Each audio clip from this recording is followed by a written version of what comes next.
It's a single barrel battle between Blanton's and John J. Bowman. Let's see what comes out on top. Hey everybody, welcome back to another episode of the Bourbon Hutch, and thanks so much for joining me on this journey through the world of whiskey. So this is a really fun matchup today, and a classic one that a lot of people have done, and one that I've just been waiting a long time to be able to do, because I have not been able to find John J. Bowman single barrel in my couple of years of whiskey hunting. Now that I have, had to do a comparison with Blanton's. If you're unfamiliar with the story behind these two, Blanton's is one of the most sought after bourbons in the world. In fact, I think it tops most lists for the most sought after bourbon in the world. It's a product of Buffalo Trace Distilling, and I believe it was in the 80s, somewhere in that range, that really pioneered the category of single barrel, a hand-selected barrel that's bottled, and then obviously it's beautiful presentation with the horse on top and everything. So really premium kind of looking product, new kind of category for whiskey to really promote, and it's done well ever since. The story with John J. Bowman is that it's Buffalo Trace distillate, so they're taking whiskey from Buffalo Trace, shipping it out to Virginia. It's probably double distilled at Buffalo Trace, and then they distill it one more time down at A. Smith Bowman Distilling in Virginia. That's in a copper still, and then they age it for about 9 to 10 years is usually thought to be the age range on John J. Bowman. Probably something similar for Blanton's, maybe in that 8 to 10-year-old range, a little bit younger. In terms of proof point here, we've got the John J. Bowman coming in at 100 proof, and Blanton's, if I'm not mistaken, is somewhere in the 90, yes, it's 93 proof. So a little bit lower proof for the Blanton's. And then in terms of price range, they're very similar. The John J. Bowman might be a little bit more affordable in certain places. I paid $65 for mine, and that's not atypical, usually somewhere in that $50 to $65 range. And then Blanton's is more in that $60 to $70 range. So very similar in price, same source. And again, we're just here to find out which one's better. All right, so I'm gonna mix these up. It's not a double blind. I do know what the two options are, but I'm not gonna know which one I'm sipping on at the time. So let me do that, and then we'll cut to tasting. Okay, everybody, we've thoroughly mixed these up. I have no idea which one is which at this point. Let's just dive in. We're gonna consider this one glass A here, and then we'll move on to glass B after we kind of run down through this one. But we'll start on the nose and kind of compare those two options. So on the nose, glass A. Nice. Fruity. And kind of bright. So like bright red cherry, grapiness, some honey, good vanilla, a little bit darker vanilla, kind of rounding it out. Touch of spice, but not much. It's very sweet and crisp, fruity. But this is nice. This reminds me of E.H. Taylor and Eagle Rare a little bit with the oaky fruitiness. Really solid start. Liking glass A a lot. Let's go to glass B on the nose.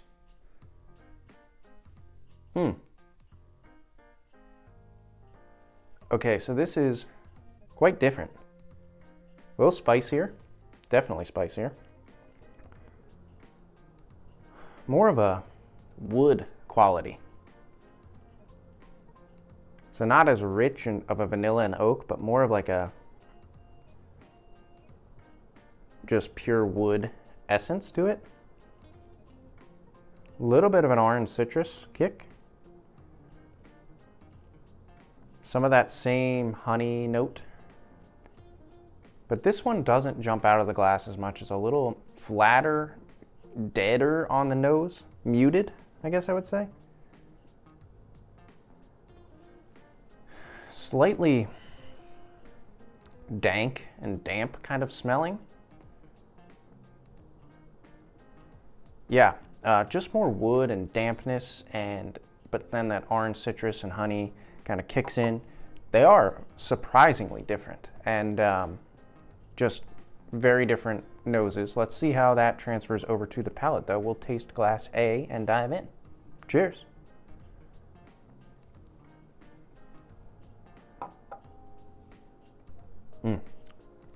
That's just really solid whiskey. It is spice wrapped around cherry and grapiness. There's an oaky quality to it. Good deep dark vanilla. Palate gives a little bit darker layers with the oak and vanilla. Some caramel. But what really shines is this like spicy vanilla, cherry, oak core to it. And then a little touch of grape in there as well. So fruity. Some of that crisp apple comes through, but it goes a little darker on the palate. And it's just sweet and enjoyable. The spice kind of lingers though. So definitely gives you a solid mouthfeel and finish experience as well. All right, let's go over to glass B. I'm gonna get some water, and then let's consider glass B on the palate. Cheers.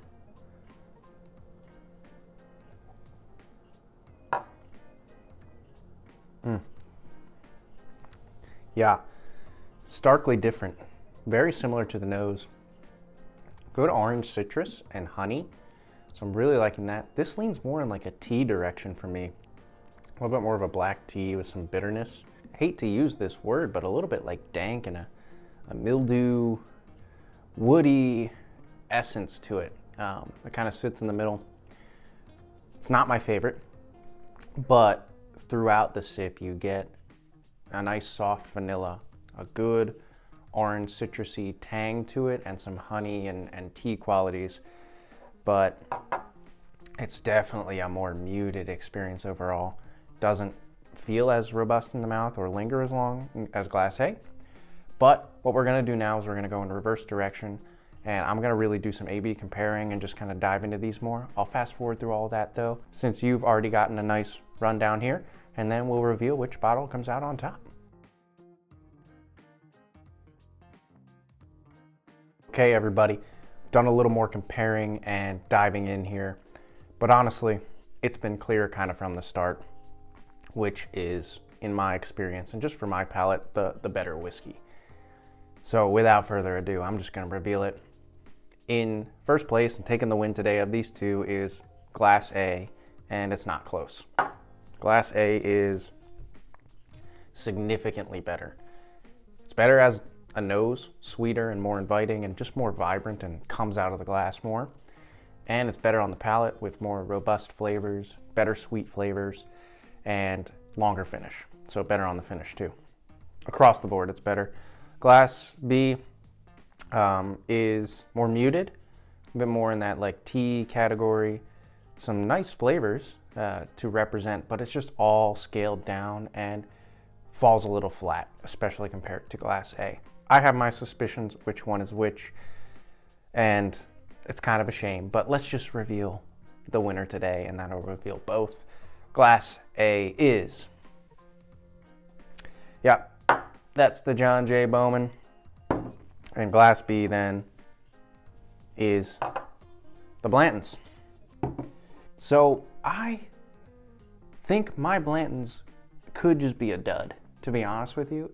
It's a single barrel, so that's always a possibility. But it has this dank mildew, woody, dead quality to it in the middle that is just on the nose and on the palate and not enjoyable to me. Maybe if I can get my hands on another Blanton's, it's gonna be worthwhile because I wanna experience a good single barrel Blanton's. This one just doesn't do it for me. It's honestly like not good.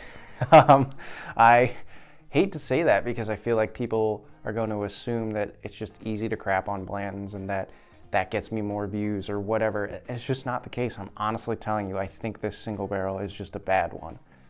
And then I compare that to John J. Bowman, which also was picked by a store locally to me, so that always gives me a little bit more confidence to go after these single barrel picks.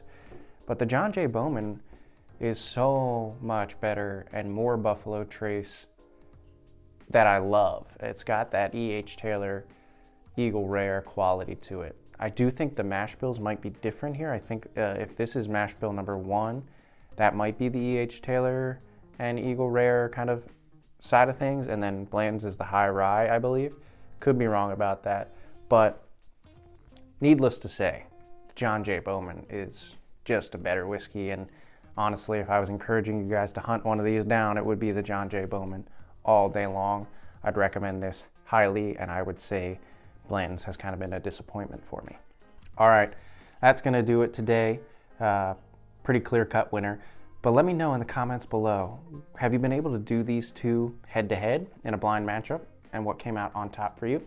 While you're at it, would love to have you hit the like button to get this out to more people. And then especially, if you haven't already, please consider subscribing to the channel. For the rest of 2023 and beyond, would love to have you aboard and as part of the community. We are trying to hit 2,000 subscribers now, so that's the new goal by the end of 2023, and would appreciate the help to get there. Until I see you guys again for another video, all I can say is keep drinking good whiskey and cheers.